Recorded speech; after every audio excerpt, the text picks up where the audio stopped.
everybody. My name is Brandon Adams. Happy to be joined by former Georgia wide receiver Terrence Edwards. Welcome into our Dog Nation postgame show. I'm live at the UGA Bookstore. We're presented tonight by the UGA Bookstore on a day when Georgia's gone out and gotten it done, 44-21 against the Tennessee Vols. Dogs on top again in this rivalry for the third consecutive, is that right? 17, 18, 9, fourth consecutive time that Georgia has beaten Tennessee. And boy, it feels good, Terrence. Not a perfect first half. There were some odd moments in this first half, and certainly some moments I'm sure UGA and many of its players would like to have had back. But when it mattered in the second half, Georgia really poured it on, gets a big victory here, setting up the game against Alabama next Saturday. But, boy, feels good to be talking about another win against Tennessee and really squashing any of the talk that Tennessee was ready to be a threat to Georgia and a contender in the SEC East. Georgia really put that away here today. What were your early thoughts about the game? My early thoughts is I think overall Georgia played well, especially defensively. They came out and turned the ball over in the second half, and offensively we started off a little rocky with the bad snaps. But I never thought that Tennessee threatened Georgia even with the 21 points in the first half. But overall, I thought they played a good, complete game. Yeah, I did too. And you mentioned the bad snap there at the beginning. It's amazing. Tennessee gets 21 points today, but, two of those touchdowns really come because of, very short fields because of either the bad snap or that's actually, a defensive touchdown in and of itself. And then the Georgia decision to go for it on fourth down in its own territory. So the 21-point number for Tennessee in a way is kind of misleading. And, obviously when you have the bad snap by Trey Hill to begin the game, and I think you and I are both of the belief that Hill is one of Georgia's 5 best offensive linemen, but at some point in time, you've got to get that center exchange, locked down and handled a little bit better. When something like that goes off early in the game like this, I think it made many Georgia fans kind of nervous what would be to come after that. Exactly. The first 2 snaps was actually bad. And, Sexton is only 5'11" listed, and now he's snapping to a 6'6" quarterback. It wasn't good, but he gained his composure and had no bad snaps for the rest of the game. So that didn't play in his head. So let's give him credit for coming back and having a solid game. Now, listen, this is a day that Georgia fans should celebrate. You can talk about some of the things that Georgia could have done better. And over the course of the time of our conversation, we'll get into many of those things. But ultimately, the talking point here today is that Georgia in the second half of this game made it look relatively easy against a team that came into Athens 2-0, that had won 8 consecutive games dating back to last season. And, Georgia, for the most part, spent the second half really toying with the Tennessee Vols. So that's, I think, the overall theme here today. But we'll address the good and the bad and everything in between from the victory for the Dogs against the Vols here. Let's dive into this. James Crump, by the way, has got his eye on Auburn and Arkansas right now, as Auburn missed a field goal a moment ago that would have given them a chance to take the lead. They still play here, trailing 28-27 with 1:20 to go. In this game, Auburn with the football, trailing right now as Sam Pittman and the Hogs try to win 2 straight. What a story that is so far early in the season. A team that many people thought, because it was playing such a tough schedule, might not win any games this season, having a chance to start 2-1 and really gave Georgia a pretty good go there in the first half. What an amazing story that is. Richard Johnson says that was a good grind-out game. And, Terrence, the one thing that jumps out to me is that Kirby Smart had spent so much time talking this week about the physicality of Tennessee, what they can do in their offensive and defensive lines and scrimmage. And when Smart says those things, he's speaking to the media, and the media turns around and conveys those quotes to fans. And yet I think for the most part, Smart's words there are actually intended for his own players. He wants to let them know that physicality is going to be a big part of this game. And if that was the subliminal message that Kirby was trying to send through his press conference messages here this week, I think it really worked. We're going to get more into what the Georgia defensive front did to the Tennessee offensive line today, obviously what the Georgia offensive line was able to do in this game, but pretty clearly in a game that was supposed to be about physicality on both lines of scrimmage, I would say that Georgia more than answered that challenge, really, really responded in a big way here today. I don't think there was any doubt that in a game that had some chippiness and had some pushing and shoving, to me, Terrence, it looked like Georgia was clearly the more physical of these two teams. Oh, no doubt. I echo your sentiments. I think the defensive line and offensive line for Georgia kind of took control of this game, and especially defense coming out with 3 turnovers consecutively. The defensive line, you cannot say enough. Tennessee came into this running the ball very well. They had over 300-yard rushing last week, and Georgia came out and did what Georgia do, especially defensively. Kathy Aquavia Green says she can't wait to wear her UGA gear there in the state of Tennessee. And Terrence, you understand this. So many of our viewers who are big Georgia fans, they do live in a part of the state or a part of the country where they are kind of inundated with some other fans, whether it be Kathy there in Tennessee, some of the other rivalry games, other UGA fans find themselves in that situation. That is one of the nice things when your team, like Georgia, goes out and gets a rivalry win today. You can wear that red and black proud, and that sounds like what Kathy Aquavia Green's about to do. Most definitely. Quick story for you. I have a best friend that is the head coach at Knoxville East up in Morristown. Morristown East up in right outside of Knoxville. And he has 3 beautiful children, and his oldest daughter is my niece, and she's a Terrence Edwards fan. And her teacher was teasing her this week, saying "Go Dogs, go Vols," and she said, "Nope, my uncle played for Georgia and go Dogs." But their baby son is a big Tennessee fan, so I just tried to FaceTime him right now to give him a little grief, but he's with his grandparents. So there's a lot of Dog fans all over the state. We definitely got a lot in Tennessee. Well, listen, that's one of the fun things about this in the SEC. So many of us know people that went to the other school, played for the other school, whatever else, and that makes these relationships really fun. And by the way, if you want to be like Kathy Aquavia Green and show out in that UGA gear, but maybe you don't have brand new UGA gear to do that in, where I am right now is a great place to come. It's the UGA Bookstore. Now, I'm up here on the second floor. We always have a few folks stop by and say hello to us here on the UGA Bookstore up at the second floor. But if you want to go down to the first floor, that's really all the action is. You've got all the great brands, whether it be the Nike Coaches gear, the Vineyard Vines, the Tommy Bahama, the Peter Millar. The only place you can get the Uga 10 line from Peter Millar, that's all at the UGA Bookstore. You can come here to Athens. They're open 7 days a week, but also very convenient to shop really anytime, 24/7, 365 online at UGAbookstore.com. And we certainly appreciate the UGA Bookstore bringing the Dog Nation postgame show here to us today. I've got a lot I want to dive into with you about this game. Let me take a few more comments as a way of kind of doing that. By the way, Kathy Aquavia Green said, yes, she's rocking that red and black all year long. And I certainly know that she would be doing that. Let me do a couple of Facebook. I'll get over here to a YouTube, and then we'll kind of keep getting rolling here. Daniel Aldrich says, I live in Florida. He says, I'm a happy dog today. And yes, Terrence, we'll get into this before we're done. But how about the Florida Gators going down to the tune of an upset here today? That's a pretty nice thing for a dog fan to get a chance to see today as well. Oh, that's a nice way to kick off a Saturday of college football, that the Gators goes down.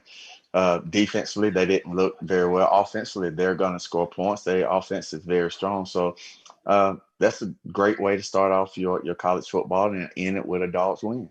So Jermaine Jones, Noah Sheldon on YouTube, a couple comments on Facebook. They're all kind of talking about the same thing right now, which is the host of running backs that Georgia played today. Maybe at times Zamir White, you would like to have seen a little bit more from him, but you got some sparks from McIntosh, from Milton. No James Cook today. Kirby Smart had told us during the week that he was day-to-day.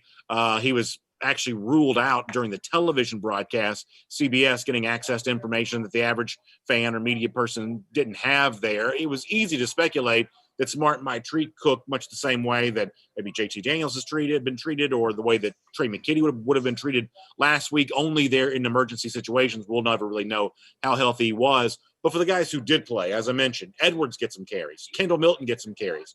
Kenny McIntosh involved in the offense. And still a healthy dose of Zamir White there as well. What did you make of the distribution of carries between the Georgia running backs today, and overall how that Georgia running game did in terms of getting the job done? I was very, in my honest opinion, I wasn't satisfied with the running game today. Just looking at the stats, looking at Zamir White. Do you have them in front of you? Read them if you got them. Yes, 22 carries, 50 yards. That's 2.3 yards a carry. And I think we got to get in on that fourth down if you're that back. So I didn't like his yard per carry. But all the other guys I was very impressed with. Kendall Milton came in, besides the fumble at the end of the game. He ran very hard. So I anticipate him getting some more carries down the line. But this is Georgia. We always going to have backs. We're going to roll them in like we roll defensive linemen. And if you're a back, this way you should come to play football, because we're going to roll them. We're going to play a lot of players. So let me try to dissect this a little bit. How much of what you saw was maybe a hole that was there, or an opportunity was there, and maybe Zamir, the running game, just didn't quite take full advantage of it? And how much of that was, hey, maybe you'd like to have seen a little bit better push from the offensive line? There was a moment relatively late in this game where Georgia made some personnel adjustments. Jamari Salyer was in at right tackle. Xavier Truss got some work there at left tackle. So they did make some personnel shifts to the offensive line. But when you say that you want to see more from the running game, and many of our commenters on both Facebook and YouTube are agreeing with that right now, when you say that, can you divide it up between how much of this was maybe just a little bit more burst from the running backs, and how much was this of, hey, maybe you'd like to see a little bit bigger hole opened up there?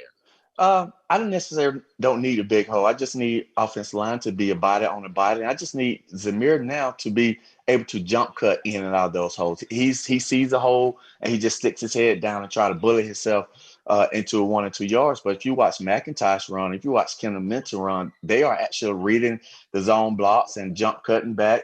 They're reading that back. And it just doesn't seem like Zamir Wright right now trusts his jump cut ability. Yeah, that's interesting. I think trust is an interesting word there, obviously, given the fact that Zamir is coming off 2 consecutive injuries. And what I felt was interesting, to Terrence, is Georgia played Dejon Edwards in the first half today. Kenny McIntosh, Kendall Milton were used regularly. Milton obviously has the one great moment where you think he's down and he pow and lays some lumber and keeps right on going. It is amazing how freely Georgia feels it can substitute at the running back position right now. Maybe that elite guy hasn't stepped up in the forefront of all of this yet, and maybe that's still to come, or maybe, it's just a running back by committee this year. But the one thing that Georgia does not seem to be suffering from is an availability of guys that it feels confident putting in. It seems like Georgia will play Edwards, Milton, McIntosh virtually at any moment during the game. That's at least something of note, I would say. Oh, most definitely. When you got a lot of guys that you feel comfortable with, Coach McGee has to really trust these guys to understand their assignment, alignment, and go out and execute that play. So he feels comfortable. He's done a great job getting those guys ready to play. If you're going to play that many, I don't think we're like we are back in 20 years ago when you have one guy. I think now you're going to have at least 2 guys in the stable, and now we got 4 guys that we could count on, and 5 when James Cook comes back. I think that's exactly right. We're going to keep talking about a lot of this here today on our Dog Nation postgame show presented by the Uga Bookstore. Happy to have you with us. We'll continue to take your comments on both Facebook and YouTube. I also want to turn our attention to the Georgia defense here for a moment. And I kind of alluded to this, but I want to get a little bit more heavily into this right now. The job this group does today, obviously, it's a couple short field situations, so the Tennessee point total ends up being more impressive than maybe the actual offensive performance was. Last checked, I don't know the full total yard number. Terrence, you may have it in front of you, but at one point they were fewer than 150 total yards for the game. This Georgia defense was all over the place. In particular, it's the running performance that I thought was so amazing here. Tennessee came in with 365 total yards. I'll show this to you on a full screen graphic. Tennessee came in with 365 total yards through week 1, week 2. Games played against South Carolina, games Missouri. That's second in the SEC in rushing yards. Today, this is not a typo. You'll see that there on your screen. This is not a typo. -1. Tennessee had -1 yard rushing. This had been something that clearly Tennessee wanted to make part of its game plan. If you want to try to pull an upset in college football, you've got to try to lean on some rushing yards to be able to get that done. But they were not able to do that. And, toting negative yardage total on the way out the door here. Terrence, that speaks to 2 things to me. First of all, the stout nature of the Georgia defense, but also the way in which this Georgia defense responded to a big challenge after all of the hype that the Tennessee offensive line had gotten coming into this game. And certainly that defensive front for Georgia, as promised, played with a chip on its shoulder. Oh, most definitely. I think we all heard the noise this week about how developed and how much improved that the Tennessee offensive line is. And Georgia defense came in and they played from the first whistle to the last with a chip on their shoulder that we're going to show you that your group is not better than our group. We get to play against our group every day, and this is going to be easy. And it looked easy. Just looking at the stats, man, 27 carries, -1 yard rushing in against a Tennessee team. Like, this is a historic program, and you come out the game with -1 yard rushing you got to tip your hat off to the Georgia front 7. And you listen, I'll be really clear about this. Obviously, in college football, they're different about how they tabulate stats. In the NFL, they put lost yardage by a quarterback into a different category on a sack play or something like that. But Terrence, here's one of those things that even if you leave the sack yards alone and just look what the Tennessee running backs do, there's very little to be gained there. And one of the things that speaks to for me is that for Kirby Smart, and this matters this year because it's 10 games, SEC only, Georgia's in a stretch of 5 straight games against league foes before it gets a bye week on Halloween ahead of Florida after that, and obviously Alabama looming next Saturday. How you find that week-to-week motivation matters. How you find a way to keep that edge and not get fatigued, not get complacent. Finding a way to do that matters. And this week, clearly, whatever, I don't know, confluence of words or actions, whatever else, Georgia kind of came into this game on the defensive side of the ball in a very bad mood. And if you're a fan, you love to see it because you want that team kind of finding that new foe to vanquish every week. And whatever motivational buttons Georgia was pushing prior to this game, on that side of the ball, they clearly worked. I think so. I think it was the offensive line talk all week and how everyone around the nation was just alluding that the Tennessee offensive line was much improved. Coming in with Cade Mays, now he got ugly. So I think that was another chip on Georgia's show that to show him that you left the better program to go back to Tennessee. So I think that was another chip. And today, I mean, the front seven dominated this game. I mean, if you look at the stats, Eric Gray had 8 carries for 25 yards and Chandler had 8 carries for 11 yards. So that is total domination by that front seven. Yeah, listen, and, Cade Mays' story is one, and you bring him up, that, listen, I understand the idea of, hey, when your good friend leaves, and I think Cade was good friends with Isaiah Wilson, and your position coach leaves, and your brother's going to be going to Tennessee, I can understand why there might be a little bit of a pull back towards your hometown. I'm not really that mad at Cade in particular on this, but on the flip side of this, and Terrence, you're a player, you know how competitive the fire burns for the players. If you're a Georgia player and you wanted to go out and show a little more against this Tennessee offensive line, because Cade Mays was a part of it, to me, that would only be natural as well. It's just sort of the business that we've chosen. Guys are going to have, kind of that extra edge in a game like this, and I thought it really showed up today. I think so. I mean, that front seven did a great job. I mean, those linebackers was really flowing today. The defensive line controlled the gaps and allowed the linebackers to roam free. I mean, if you continue to play like this could go down as one of the best defenses in Georgia history. I think my 2002 season was good, but this one here has all the components to be just as good as that team. I want to get some quotes from Kirby Smart there rolling in from the press conference. I'll read some of those to all of you here in just a moment in our Dog Nation post-game show presented by the Uga Bookstore. But, Terrence, I'll tell you what this reminds me of a little bit. Did you watch The Last Dance, the Michael Jordan documentary? You know how, Jordan was always finding sort of a new reason to hate his opponent every single week?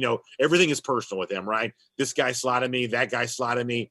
It seems like there's some of that going on with Georgia where each and every week they seem to find their reason to be ready to go. Last week it's, obviously Georgia doesn't like Auburn, doesn't like Gus Malzahn. You want to shut him up. This week it's Tennessee and all the stuff there. Alabama obviously brings its own collection of, reasons for motivation. But much the same way the great athletes like Michael Jordan have kind of found that reason to hate whatever opponent they happen to be playing for that specific week.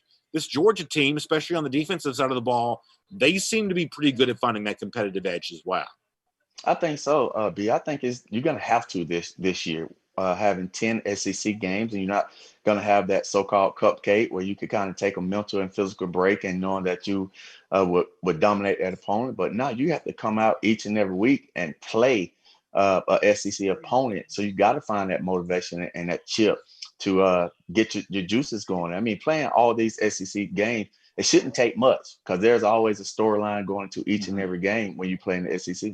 Okay, so if you've got comments rolling in on both Facebook and YouTube, I promise we're going to get to a lot of those. Don't go anywhere. We got plenty of your comments coming. Let me read, though, a couple of quotes coming in from Kirby Smart here from this post-game press conference on the decision to go for it at the goal line near the end of the first half, a fourth down opportunity that ultimately did not result in any points for Georgia and caused the Dogs to go into the half with a deficit against Tennessee. I like the quote from Smart. He says, if you don't go for it right there, what do you tell your team? He says, I made that decision about 20 years ago. That's what I believe in. We should be able to get a foot. And I tweeted this during the game, Terrence.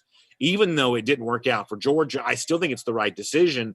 I've really been calling for Kirby Smart to be more aggressive. I think when you're the better team, you really have an opportunity to be aggressive, even in kind of what some fans are going to criticize the decision to go for it on fourth down in Georgia's own territory. I'm actually even okay with that because when you got a good defense, why not take them out for a spin and, let them get you off a short field. Now, that didn't work out on that particular possession, but it's a 60-minute game. You don't want to magnify the importance of one moment, too much. A lot of Georgia fans aren't going to agree with me, and I'm fine with that. But I actually didn't have a huge problem with Georgia going for it on either of the fourth downs that it went for today. I didn't have a big problem either. The only problem that I had with the 4th-and-1 in the open field is we getting a quarterback sneak with a 5'11", 180-pound quarterback. Now, if there was a bigger quarterback who could give a little bit more push himself, maybe it's on the quarterback sneak. But I don't mind. We had to go for it. There's no reason to kick a field goal on 4th-and-1 with 1 second left. You got to go in. I mean, that shows your team, get it or not, that shows your team that you are confident in them, that our defense can hold it. We could get it. So I didn't have a problem with either of those calls. All right, so here's Kirby Smart again from the post-game press conference saying, I think we're a well-conditioned team. We're a team that adjusts well, so I'm proud of the effort that they came out with in the second half, but we're not executing at a high level. There's some penalties, obviously, you can point to, some odd things happen in this game. By my count, and this is unofficial, I think Georgia got 3 personal foul penalties today from players who weren't playing in the game at the time they got the penalty. Between Nazir Stackhouse, Zion Logue, also now George Pickens. Now the Stackhouse and Logue thing counted as just one together. But on George Pickens, listen, Terrence, you and I have talked about this before. I love George Pickens. He's one of the most entertaining players I think that Georgia's had in a number of years. But what's he doing out there squirting Jerry Garantano with a bottle of water? Part of me wants to laugh because it is funny, but you can't be doing that. Now it's funny because it didn't hurt us, but man, I've been on benches for 20 years playing football, from high school, youth league, all the way up to the professional ranks. I had never seen anyone squirt a opposing player with a water bottle on the side. I've seen some pushing and shoving, but never squirt the guy with a water bottle. That's something maturity level that he's just going to have to control himself. He's just going to have to grow up and match his maturity level with his physical talent.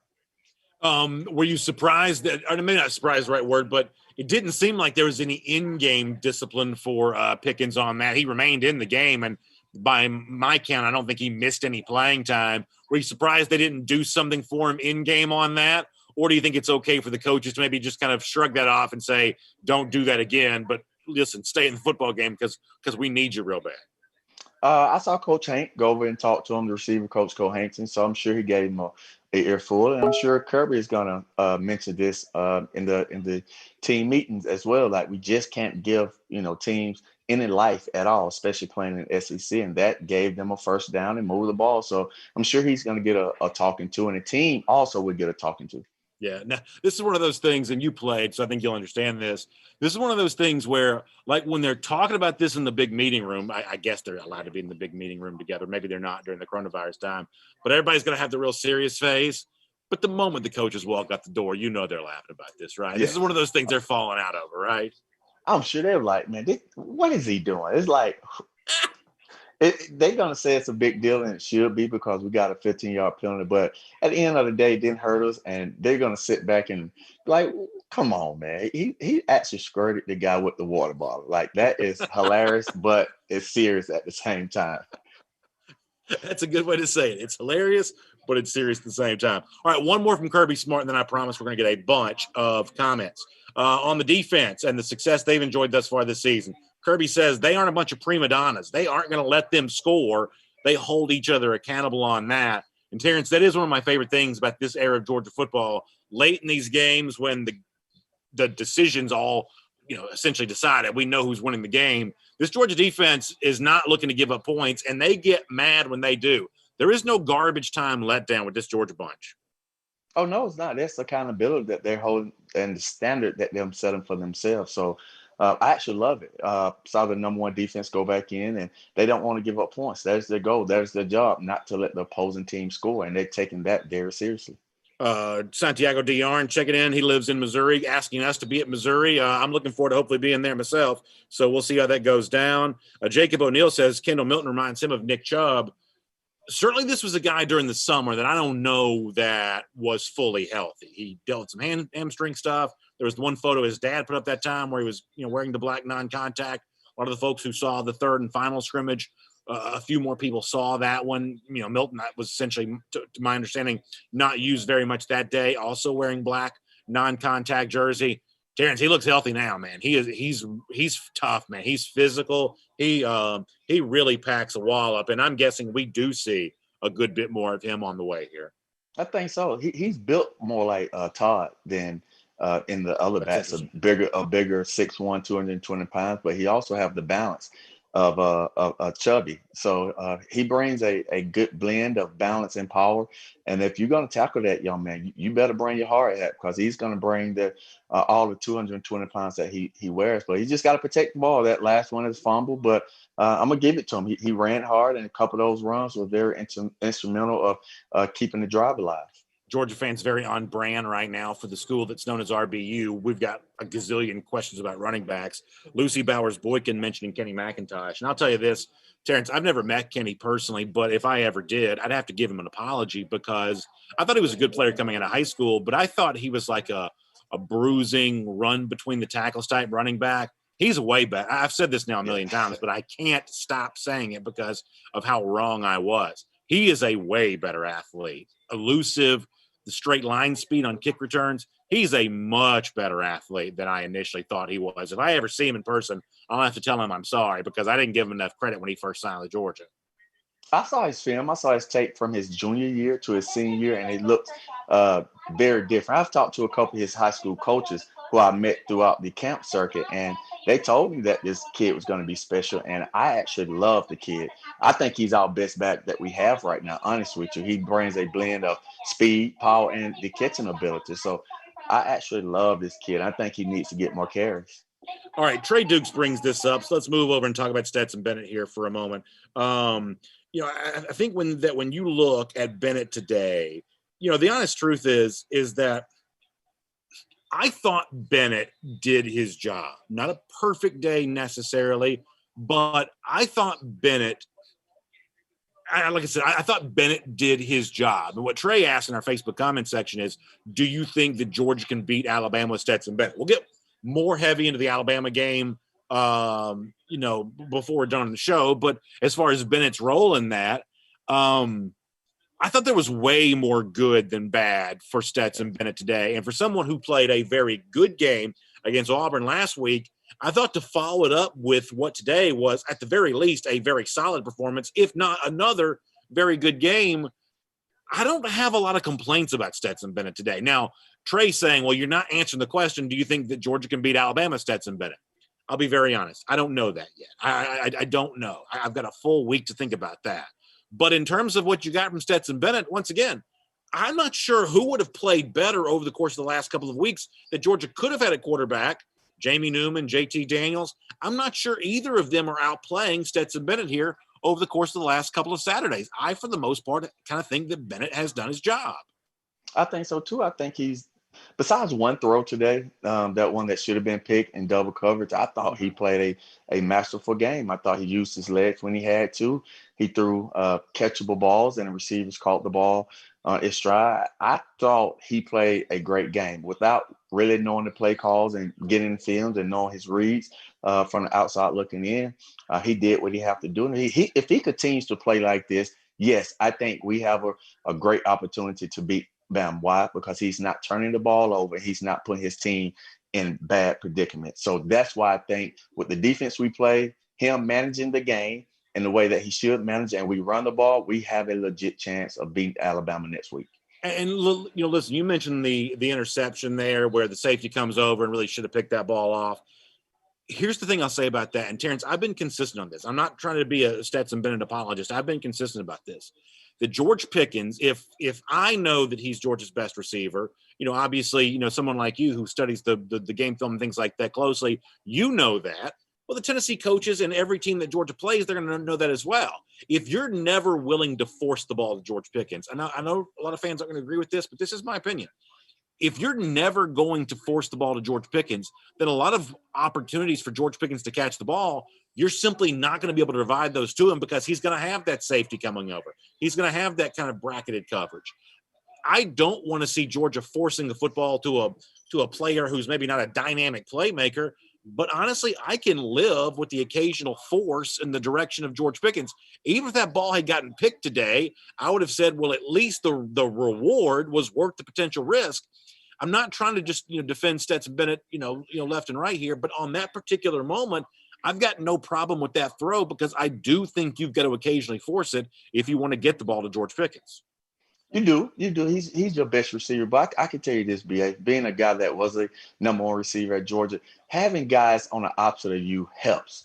So Kieris, Jermaine Burton, the tight ends are going to help George Pickens out, because you continue to shade a safety or keeping a linebacker up under him.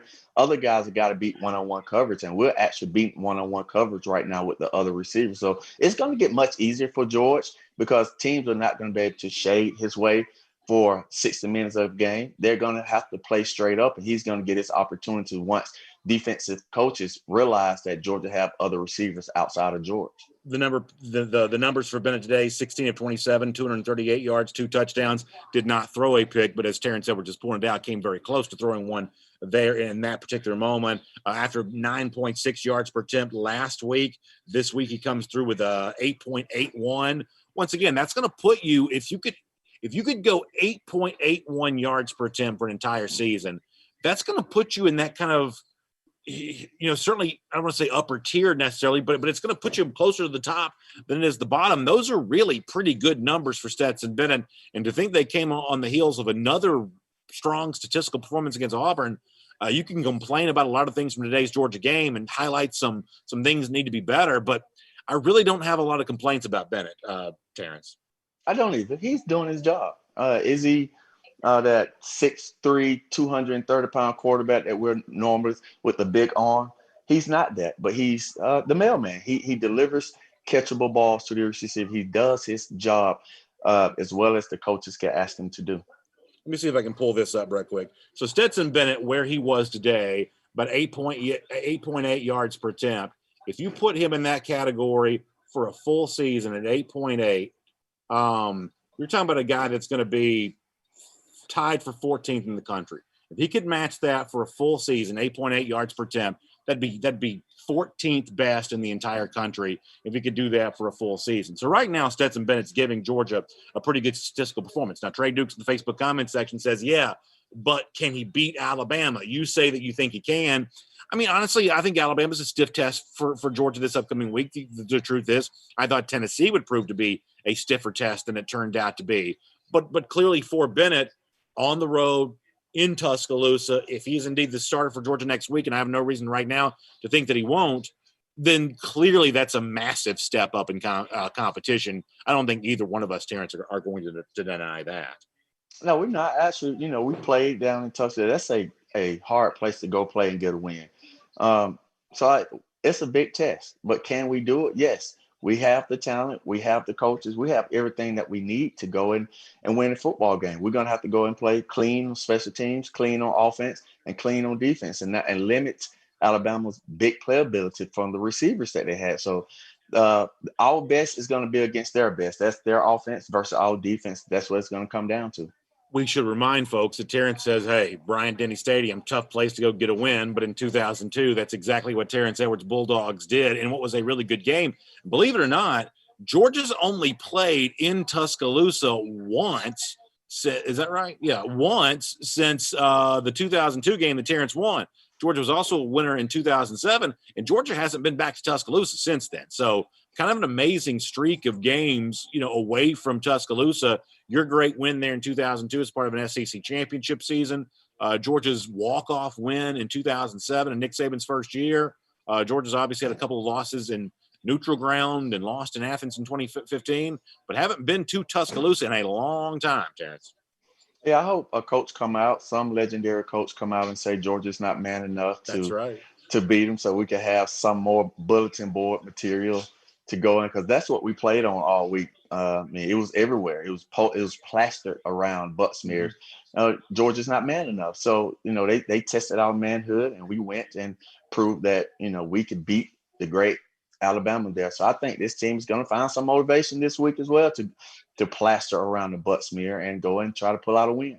All right, a few comments real quickly, then I want to turn our attention back to the Georgia defense and talk a little bit about Azeez Ojulari. Caleb Hurto on YouTube, mentioning the situation with Warren McClendon. Probably not a great game for Warren McClendon. Georgia did make some personnel shifts there in the second half. And I guess, Terrence, we knew this. When you lose 2 first-round tackles, when you lose a guard in Solomon Kinley, who last time I checked was starting for the Miami Dolphins, when you're replacing 3 starters of that caliber, that is not a seamless transition necessarily. So maybe not a total surprise that Georgia's, kind of working on this a little bit, but it seems like going into Alabama next week, as Caleb mentions, Georgia's still trying to figure out its right tackle situation. I don't know if that is a Xavier Truss at left tackle, Jamari Salyer at right tackle like we saw in the second half of this game, but it seems like that offensive line, and if you want to include the Trey Hill situation at center, it seems like that offensive line situation is not totally settled at the moment. Doesn't seem so, but I think the Georgia coach will find the best five. If that's McClendon going back in the right tackle, they're going to get it right this week. They're going to go in and look at their mistakes and understand, like, this week you're going to have to really communicate within the offensive line and get the job done. So you just talk about those guys that left. We're breaking in 4 new starters on the offensive line, even with Cade Mays leading. So Hill is the only one that has that game experience. Jamari has played a lot, but this is a very inexperienced offensive line. I'll remind you that it's our Dog Nation postgame show. I am live at the UGA Bookstore. We're presented by the UGA Bookstore here tonight, and this is a great place to come to get stocked up on all your UGA apparel needs. Not too early to start thinking about those holiday gifts as well. So all the great brands of UGA apparel, Vineyard Vines, and Tommy Bahama, the Nike coaches gear, stuff that you actually see on the sidelines, the Peter Millar, the exclusive shop to find the Uga 10 line from Peter Millar, and so much more. Stop by and see the UGA Bookstore. It's down on the first floor is where all the action is. I'm up here on the second floor. If you're going to be at a game, it's going to be a while before Georgia's home again, but if you're going to be at a game, please come by and see me after the game at the UGA Bookstore and make sure you get stocked up on all your great UGA needs. And if you can't be in Athens and be here at the bookstore in person, don't forget, you can shop online anytime, day or night, UGAbookstore.com on that.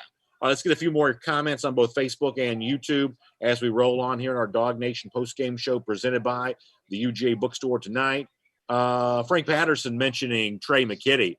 I think McKitty's a weapon. You saw him, I think, at least 2 catches tonight, I think. I remember 2. Yeah, I think Trey McKitty's is a very interesting weapon. Right now, Georgia's in a good situation because they've got a lot of potential targets they can throw to, and you mentioned some of those a little earlier, but I foresee Trey McKitty being a part of this offense. If he's going to be healthy enough, to be out there, I foresee him being really a part of this offense in the weeks to come.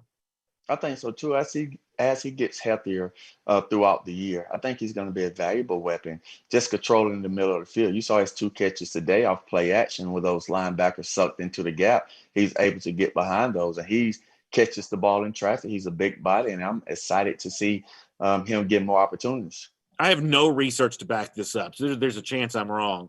But Terrence, tell me, doesn't it seem like they're throwing deeper routes to tight ends than they have in recent years, where maybe guys were asked to run just like a little stick route, turn around and put hands up to catch the football 5 yards and pivot?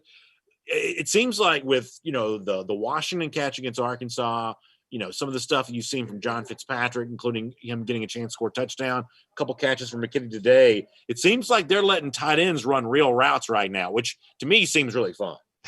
Yeah, I think so. The routes I've seen, they're definitely controlling the middle of the field. They're running seam routes. So that is a great thing to see. Now, once those safeties sucks up and those linebackers sucks up, we have tight ends that actually could catch. Well, we always had tight ends that could catch, but we're using them now to get to control the middle of the field. Yeah, I mean, I'm not, going to go back and relitigate the past, but a ton of these tight ends from the past that Georgia didn't throw to, a lot of them are on active NFL rosters. Warner's with the 49ers, Nada's, played for the Lions. They've had plenty of, NFL tight ends. They just haven't always thrown to them. Greg Rosenberg also mentioned this, and I love the word that he uses. He says, McIntosh and Kearis Jackson have been revelations. Now, we've talked about Kenny McIntosh a little earlier, but it's a shame we haven't talked about Kearis Jackson before now. Terrence, when Kearis spoke just before the start of the season, he seemed really confident to me. And with Dominic Blaylock injured, I was really of the belief that Georgia was going to have one of its veteran wide receivers step up. Kearis Jackson has stepped up and more. He was awesome last week. He was all over the place tonight. He takes contact well. He catches the football. Kearis Jackson has been patient. He's waited for his time. This is an offense that's really meant to use him well. Man, that's so much fun to see. It is. Kearis came to train with me a few times before COVID really hit, and you could tell the focus that he had because he grilled me and grilled me, just questioning. He was trying to get better. He was looking to get better. And I told you, I'm from the middle Georgia area, and I have to give the middle Georgia guys some shout out. He's from Peach County, and we really know what those Peach County Trojans put out for us football players. My roommate, Randy McMichael, Peach County Trojan. So he's a guy that just a good football player. He's showing it now. He's really got opportunity now. He's taking full advantage of his opportunity that he's got. Ace Dog on YouTube, and I'm going back to Facebook after this, I promise. Ace Dog says the offensive line must play better against Alabama. Terrence, I might agree with Ace on this. That may be the biggest unanswered question going into the Alabama game is exactly how set are you at the offensive line position? A couple key errors there today kind of hurt Georgia.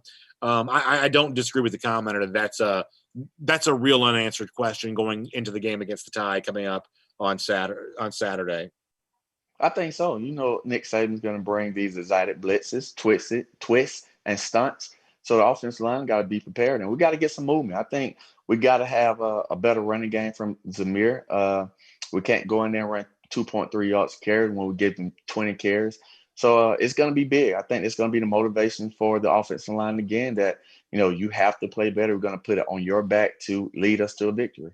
Okay, let me turn my attention back to the Georgia defense here for a moment because I want to do our Marco's Pizza moment of the game, and I want to give the moment of the game to Azeez Ojulari. A couple different ways you could have gone with this, but the Ojulari turnover forced at the beginning of the third quarter. First of all, that was the first turnover that Tennessee had all season long up to that point in time, and it totally set the tone for what was the defensive onslaught the rest of the way. As I joked about making kind of a toxic environment for Tennessee there in the second half, that Georgia defense, the tone was set by the Azeez Ojulari play. Ojulari has been, I think we would all agree, he hasn't gotten as much attention as he probably deserves for being a top flight player.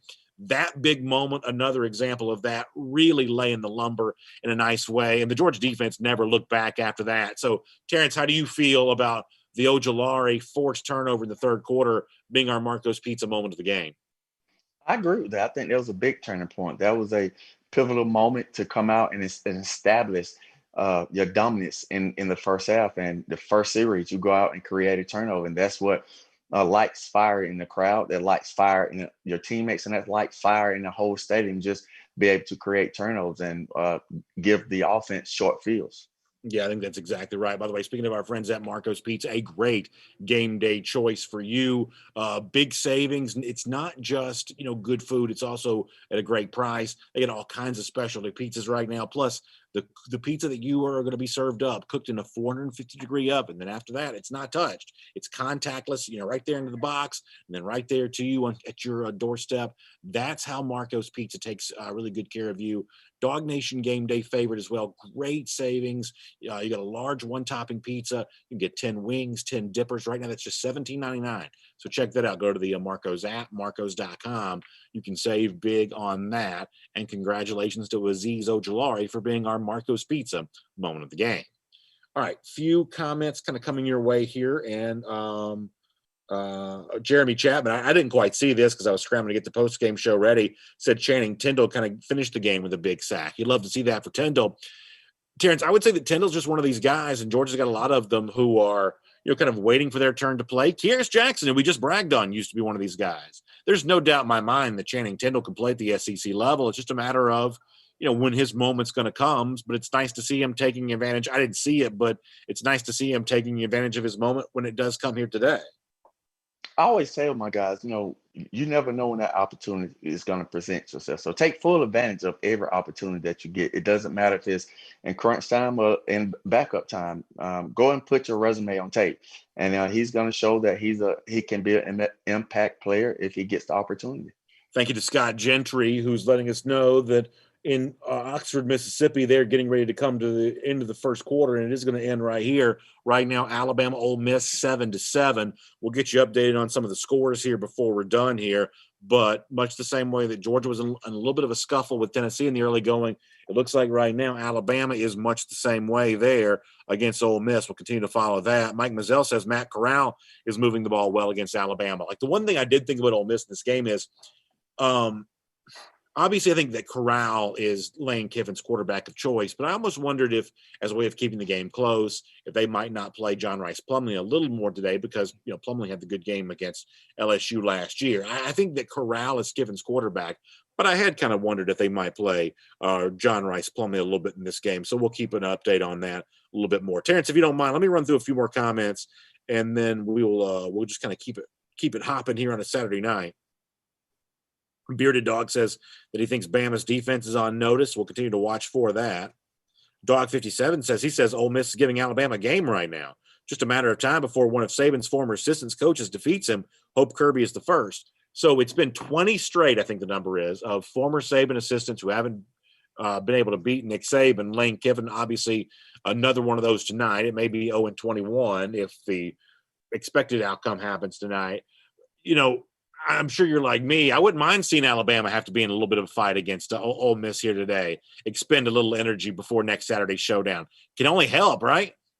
Oh, most definitely. Go in and not wishing anything on anyone, but Ole Miss go and put a little beating on them, and Alabama come in that game a little battered and bruised, and hopefully we could take full advantage of that. But at some point, statistically say it's going to come to an end, and hopefully it's next week when that streak comes to an end. So people want to talk about Alabama now. Let's just go ahead and shift gears and do that.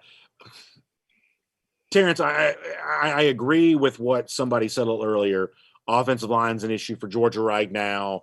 Just given the fact that Stetson Bennett's had so much happen for him so quickly, I think it's fair to wonder, okay, so he passed the 2 home game tests. Is he ready for the big road test against the biggest brand currently in college football in Nick Saban, the Alabama Crimson Tide? I think that's a fair question to ask there as well. I would say that the situation at running back has got to be figured out a little bit more.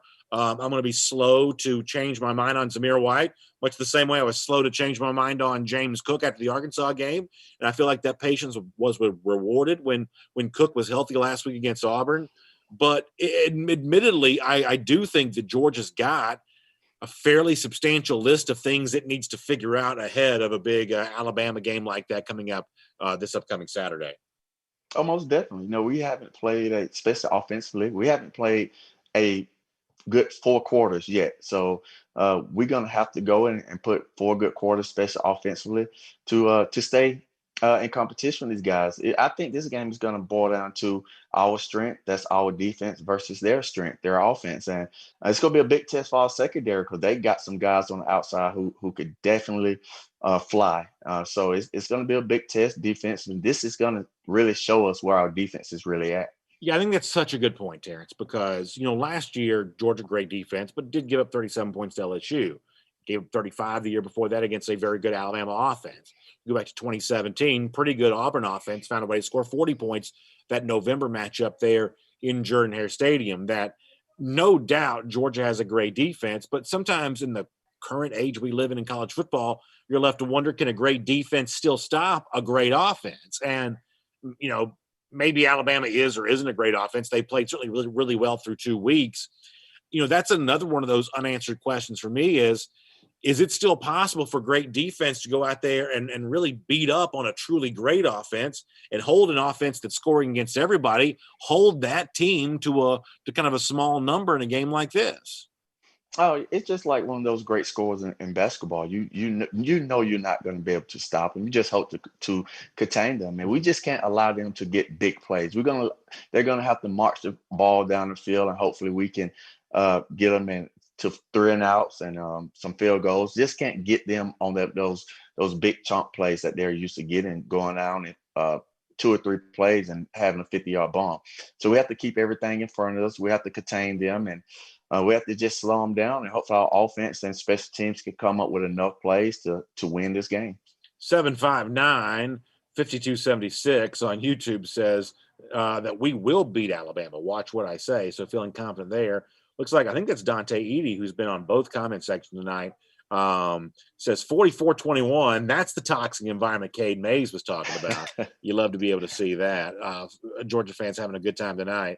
Bearded Dog says we've outscored our opponents 108-37 thus far. Yeah, very impressive. Georgia has been. Hunter Chancey says I played with Stetson Bennett. The kid is amazing. He keeps Playing, I think the D's good enough to slow Alabama. The big plays have to be cut to a minimum. So Hunter Chancey, we appreciate you weighing in. Barry Boswick says we're going to find out next week if Georgia's ready for that Alabama test, and no doubt that is on the way here. Let me get a few more Facebook comments. Then I want to check out the full remaining Georgia schedule. My gay's having a good time over here in the Facebook comment section. Let's see what else. Christopher Moore says Adam Anderson beating Cade Mays for a sack tonight. It's been a nice run in the last couple of days for Adam Anderson there as well. Listen, that's a very speedy guy coming off that edge. Terrence, he's a tough guy to try to block.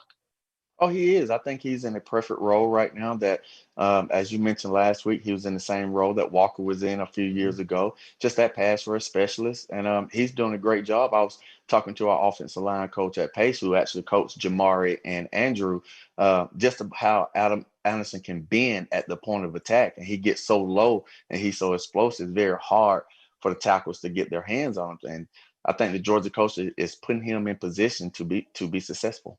Plus, the other thing about Anderson is, all he has to do is get within like a zip code of the quarterback. I'm not being funny.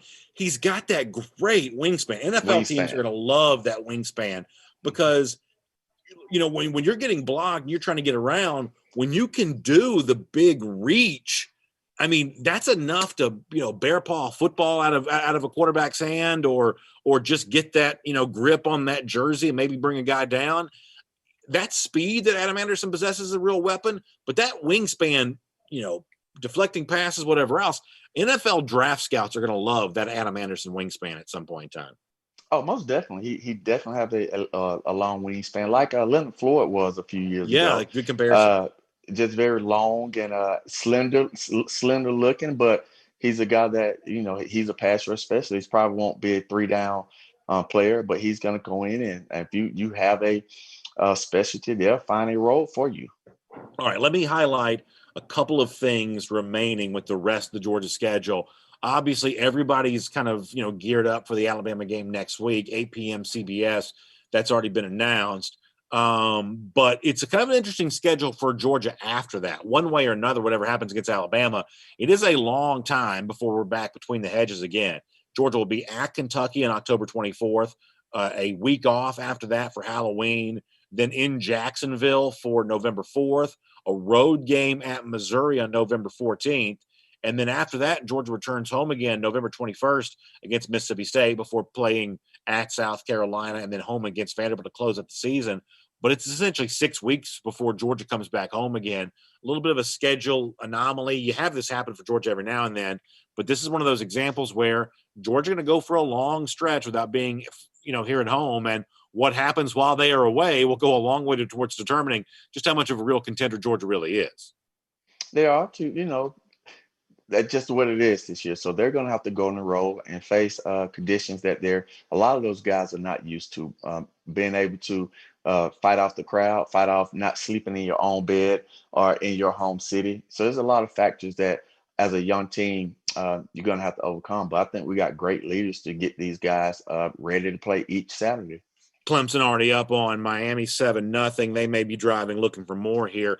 We'll do a lot more of an update on all the college football scores before we get out here. It's our Dog Nation postgame show presented by the UGA Bookstore. We're live at the UGA Bookstore. They've had a great day of providing your Georgia fans with all kinds of apparel and big things like that. All the great brands, the 47 brand, the Cutter and Buck, all the great apparels that make the good-looking UGA gear. They've got all that for you here at the UGA Bookstore. So stop by and see them when you're in Athens. They're open 7 days a week, or you can shop online anytime you want at ugabookstore.com. All right, I'm going to pull up some scores here. We're going to get going on that. We'll also take a lot more of your comments, or I should say a few more of your comments. We're going to have to get out of here at some point in time. Let's see if we can get some of these scores pulled up to kind of update some of these games that are in action. All right, we'll do that before we're done. Let me take a couple comments, and we'll just kind of keep rolling through here on our Dog Nation postgame show presented by the UGA Bookstore. And hope all of you enjoyed the big win for the Dogs here tonight. Michael Corson says, what about JT Daniels? And I saw Daniels coming into the stadium via the dog walk here today. But what do you make of where Daniels is right now, Terrence, after being cleared to play a couple of weeks ago? As of yet, he hasn't been called upon. I guess twofold on this. If you are Daniels, how do you maintain that focus so that you are ready when you do get a chance to enter a game? And what should Georgia's approach towards using Daniels be right now, given the fact that for the most part, really Stetson Bennett is getting the job done? So two things with that, in my opinion. I think he's as long as Stetson is playing the way he's playing, JT is going to continue to get healthy. We haven't forced him in yet. We know he has experience as a starter quarterback because he played 18 games, I think, so far up on his belt. So he has game experience. So we have the luxury if something happens to Stanson, we have a viable backup that I think the coaches feel comfortable putting in the game and trusting him playing quarterback at this level. Do you think they would consider playing him next week against Alabama as maybe something that Alabama hasn't seen yet on film? Or do you think the game right now is supposed to belong to Stetson Bennett? I think the game right now belongs to Stetson. I think it's his time right now. You have to ride the hot hand right now. So like I said earlier, if something happens, if Stetson begins to struggle a little bit against Alabama, you're comfortable putting JT Daniels in because he's played big-time football before. Barry Watkins says Ole Miss has tacked on another score against Alabama. Is that really 14-7? We're going to give you a bunch of scores here in a little bit. 14-7 maybe right now. Let's see what else is going on. Darius Brown says he's in bad weather. Seriously, we, for the most part, dodged all that weather here in Athens today. It never really seriously threatened rain after it was supposed to rain pretty bad.